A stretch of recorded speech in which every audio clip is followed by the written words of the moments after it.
Assalamualaikum warahmatullahi wabarakatuh. Nama saya Surgani. Di sini saya akan mempresentasikan mata kuliah manajemen rantai pasok. Proses bisnis di sini terdiri dari 3 aktor. Yang pertama ada supplier, yang kedua ada produser, dan yang ketiga ada customer. Saya sebagai produser bertindak sebagai pemilah barang hasil supply, melakukan branding dari barang yang dikirim ke supplier, dan sebagai pemasok kepada reseller, di mana produk yang dimaksud yaitu produk yang sudah terlebih dahulu di branding di toko Hasanah. Selain itu, saya juga mengembangkan produk kurma menjadi produk olahan sendiri, seperti contohnya membuat kurma bisa diminum selain dimakan. Produk yang dihasilkan yaitu produk minuman Sukuri. Tentu dalam proses produksi selalu terjadi permasalahan umum, khususnya dalam divisi saya, yaitu pada aktivitas produsen ke supplier. Masalah yang terjadi, yang pertama, kenaikan harga bahan baku, yang kedua, bahan baku yang tidak tahan lama setelah diterima produsen, dan yang ketiga, komunikasi kebutuhan produsen ke supplier tidak real time. Untuk masalah yang kedua, pada aktivitas produsen ke konsumen. Yang pertama, masalah yang terjadi, perusahaan kurang dalam mengembangkan produk, contohnya dalam packaging dan promosi. Yang kedua, keterlambatan pengiriman produk kepada konsumen. Yang ketiga, kecelakaan saat pengiriman, contohnya barang hilang atau rusak. Untuk yang keempat, produk yang sudah tidak mengikuti kebutuhan pasar, seperti packaging yang kurang menarik dan tidak kreatif dalam membuat produk baru. Saya sudah menemukan 2 teori untuk mengatasi permasalahan tersebut. Teori yang pertama adalah teori supply chain management. Mengapa teori ini sangat cocok? Karena teori ini sudah berisi tentang 5 bagian terpenting dari produser dan supplier. Pada bagian pertama, yaitu pengembangan produk. Cakupan kegiatannya melakukan riset pasar, merancang produk baru, melibatkan supplier dalam perancangan produk baru. Pada bagian 2, ada pengadaan. Cakupan kegiatannya memilih supplier, mengevaluasi kinerja supplier, melakukan pembelian bahan baku dan komponen, memonitor supply risk, membina dan memelihara hubungan dengan supplier. Bagian yang ketiga, perencanaan dan pengendalian. Cakupan kegiatannya yaitu demand planning, peramalan permintaan, perencanaan kapasitas, perancangan produksi dan persediaan. Pada bagian keempat ada operasi atau produksi. Cakupan kegiatannya eksekusi produksi, pengendalian kualitas. Pada bagian terakhir ada pengiriman atau distribusi. Cakupan kegiatannya di sini yaitu perencanaan jaringan distribusi, penjadwalan pengiriman, dan memelihara hubungan dengan perusahaan jasa pengiriman, serta bisa memonitor service level di tiap pusat distribusi. Hal terpenting yang menjadi dasar pemikiran pada konsep ini adalah fokus pada pengurangan kesia-siaan dan mengoptimalkan nilai pada rantai pasok yang berkaitan.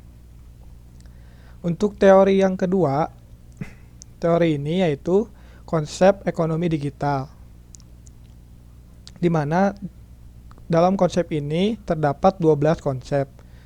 Tapi menurut saya yang paling cocok itu ada 8 konsep dalam mengatasi aktivitas produser ke konsumen tadi. Yang pertama, konsep pertama yaitu ada knowledge. Knowledge atau pengetahuan menjadi sumber daya terpenting pada bisnis yang kelompok kami jalani, karena pengetahuan faktor penentu sukses atau tidaknya bisnis dalam mencapai tujuannya. Contohnya, aktivitas pada kelompok kami seperti pengetahuan dasar pembuatan produk, tujuannya tentu agar produk yang dibuat bisa berhasil di pasaran. Pada konsep kedua, yaitu digitalization. Digitalization yang asalnya dokumen membutuhkan ruang penyimpanan yang besar menjadi lebih ringkas dengan adanya digitalisasi. Hal ini dapat meningkatkan efisiensi perusahaan karena mengurangi biaya terkait pembuatan dan penyimpanan dokumen. Hal ini juga mempercepat proses pembuatan, pencarian, dan pengiriman dokumen. Untuk konsep yang ketiga ada virtualization. Virtualization dapat memungkinkan bisnis berjalan dengan tanpa adanya tempat nyata. Dengan kata lain, hanya cukup memanfaatkan jasa-jasa pihak ketiga untuk menjalankan bisnisnya. Contohnya seperti marketplace, sosial media, layanan website, dan lain-lain. Dengan adanya virtualisasi, maka bisnis dapat dilakukan kapan saja, di mana saja, secara online dan real time tanpa memerlukan modal yang besar. Pada konsep keempat, ada internetworking. Internetworking di sini merupakan hubungan kerjasama antara dua atau lebih perusahaan dalam menjalankan bisnis di dunia maya. Dengan demikian, proses bisnis dapat dibagi-bagi sesuai dengan perannya masing-masing berdasarkan model bisnis yang dipilih. Untuk konsep yang kelima ada convergence. Convergence ini dengan bantuan teknologi akan sangat mudah mengimplementasikan konsep konvergensi. Contohnya adalah dengan membuat media terpusat seperti portal web untuk komunikasi antara peran bisnis, memproses data secara terpusat dan real time, dan sebagai media pengenalan atau media penjualan produk. Untuk konsep yang keenam yaitu innovation. Innovation di sini sangat penting bagi divisi produser karena melakukan inovasi secara cepat dan terus-menerus agar konsumen tidak bosan dengan produk yang dihasilkan. Contohnya pada produk kami yaitu Sukuri, susu kurma Sukari di mana olahan kurma dicampur dengan susu dan bahan-bahan yang lainnya. Produk ini termasuk inovasi karena di pasaran pun masih jarang yang membuat produk ini. Untuk konsep yang ketujuh yaitu imediasi. Imediasi di sini sangat cocok juga untuk divisi produser karena perusahaan harus selalu peka terhadap kebutuhan pelanggan yang membutuhkan kepuasan pelayanan tertentu. Dengan demikian diperlukan media penampung kritik dan saran dari konsumen yang nantinya akan menjadi bahan evaluasi bagi perusahaan. Untuk konsep yang terakhir, konsep ke-8 yaitu globalization. Konsep ini juga sangat penting bagi divisi produser karena memungkinkan produser untuk mempromosikan produknya dengan cakupan konsumen yang sangat luas, tidak terpaku pada kelas konsumen tertentu. Ini adalah bentuk Archimedes pada bagian produksi. Terdapat 5 poin penting pada Archimedes ini. Poin yang pertama, customer memesan produk. Sebelum mulai pada bagian produksi, tentu pada proses ini customer memesan produk Sukuri melalui website portal order produk. Poin yang kedua, produsen cek stok bahan baku. Produsen akan mengecek stok bahan baku apakah tersedia atau tidak. Lalu jika barang mentah tidak tersedia, produsen akan melakukan order melalui website pada form portal order bahan baku. Jika bahan baku tersedia, maka produsen akan melakukan pembayaran dan bahan baku akan dikirim oleh supplier. Contoh jasa pengiriman di sini seperti JNE, JNT, Express, dan lain-lain. Lalu setelah itu, proses selanjutnya penerimaan barang mentah oleh produsen. Poin yang ketiga, proses produksi. Setelah barang mentah ready, proses selanjutnya adalah proses produksi. Di mana pada proses ini produsen membuat Sukuri yang telah diorder sebelumnya oleh customer melalui website portal order produk. Berikut proses Sukuri dibuat. Pertama, siapkan bahan mentah seperti susu, gula merah, kurma Sukari, dan bahan-bahan yang lain. Selanjutnya, proses pemisahan kurma dan bijinya. Lalu, kurma akan diblender bersama bahan-bahan yang telah disebutkan. Pada tahap terakhir, yaitu proses pengemasan. Selanjutnya, poin yang keempat yaitu proses pengiriman produk. Pengiriman ini akan dilakukan oleh produsen ke customer. Setelah proses pengiriman, lanjut ke tahap pembayaran. Proses pembayaran di sini sudah dibayarkan sebelumnya oleh customer saat memesan produk.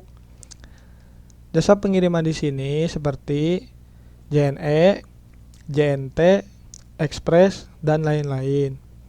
Lalu data penjualan akan disimpan oleh database sistem.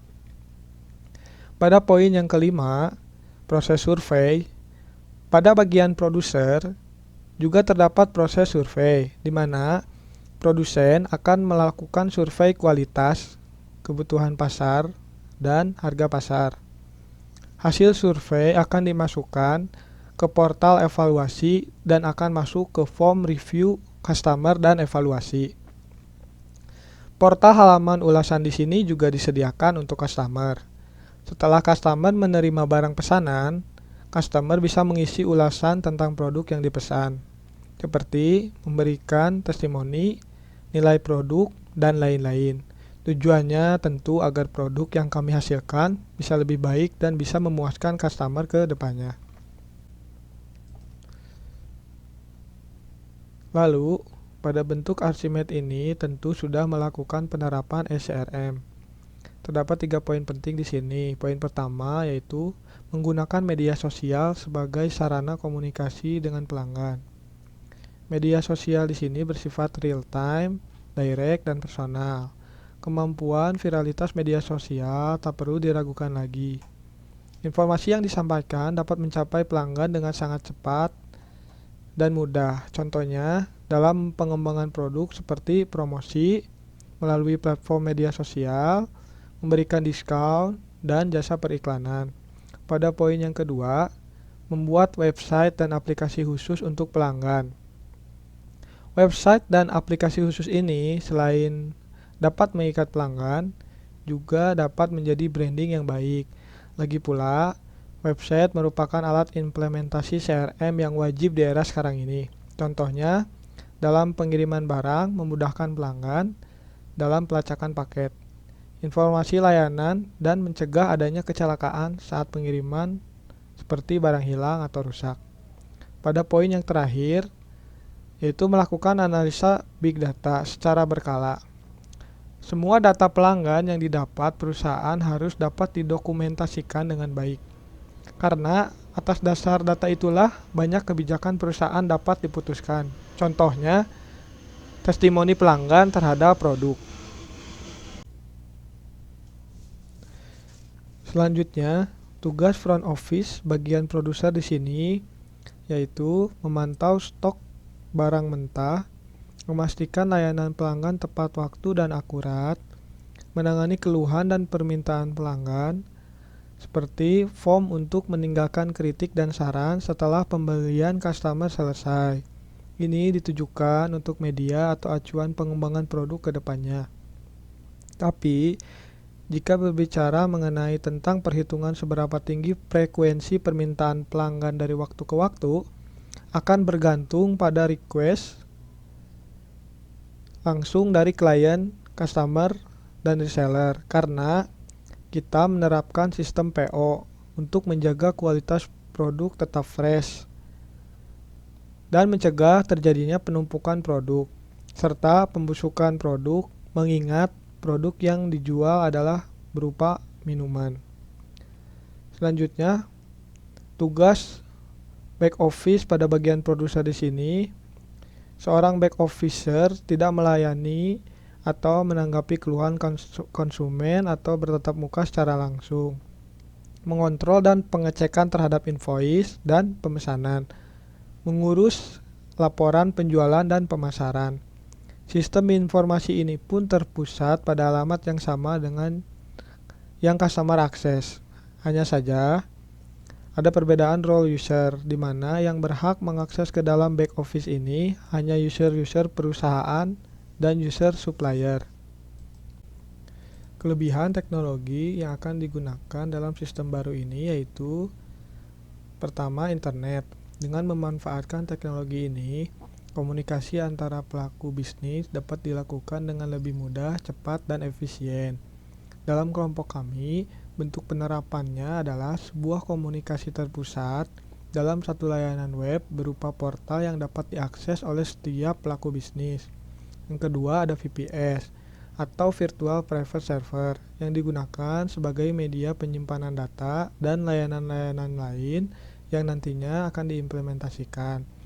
Dalam kelompok kami, layanan tersebut berupa portal website. Yang ketiga ada DNS atau Domain Name Server, sebuah sistem yang memungkinkan manusia dan komputer untuk berkomunikasi secara lebih mudah. Manusia menggunakan nama, komputer menggunakan angka, dan DNS berada di antaranya untuk menerjemahkan angka dalam daftar tertentu menjadi sebuah nama. Penerapan dalam kelompok kami, DNS digunakan untuk memudahkan dalam pencarian portal web. Yang keempat ada web server. Web server merupakan sebuah layanan berbasis data. Biasanya kita kenal dengan nama web server. Contohnya seperti Mozilla Firefox, ada Google Chrome, dan lain sebagainya.